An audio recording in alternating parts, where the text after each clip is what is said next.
ఇప్పుడు ఏఐ ఉండే మొన్నటిదాకా. ఏఐ చాట్ జీపీటీ ఉండే. ఇప్పుడు మళ్ళీ కొత్తగా చైనా డీప్ సీక్ అని తీసుకొచ్చింది.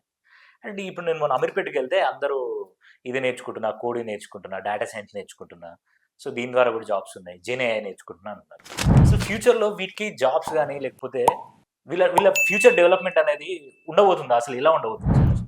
సార్ మీరు ఇప్పుడు చెప్పిన అన్ని కూడా ఏఏ టూల్సే. ఓకే. ఏమీ డిఫరెన్స్ లేదు. ఆ!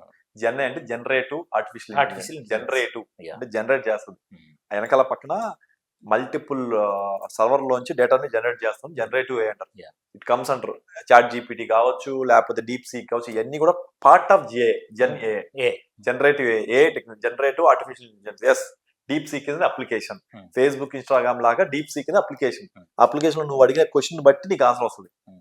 Same ChatGPT also. Hmm. But ChatGPT నెలకి $20. Hmm. కానీ చాట్ జీపీటీ డెవలప్ చేయడానికి వాళ్ళు కొన్ని వేల కోట్లు పెట్టారు. Ah. వేరే వీడు 1.5 మిలియన్ 15 మిలియన్స్ చేశారు. అంటే 1.5 crore ఇంటూ 80 అంటే అప్రాక్సిమేట్లీ 15 కోట్లతో చేసినట్టున్నారు, లేదా 150 కోట్లతో చేశారు. అంతే 150 crores తో డెవలప్ చేశారు. వేరే వాళ్ళు 8,000 crores పెట్టారు. Hmm. అక్కడ ప్రాబ్లం ఎందుకు అదంత సడన్ గా డీప్ సిక్ ఎక్స్ప్లోట్ అయిందంటే, ఈ అంకమా మీరు అమెరికా వాళ్ళు గొప్ప అది ఇది అని చెప్పి చాట్ జీపీటీ అని హోర్ పెట్టారు. వీడు 150 కోట్లతో చేశాడు. నువ్వు నీదేం ఒక్క కంపెనీ.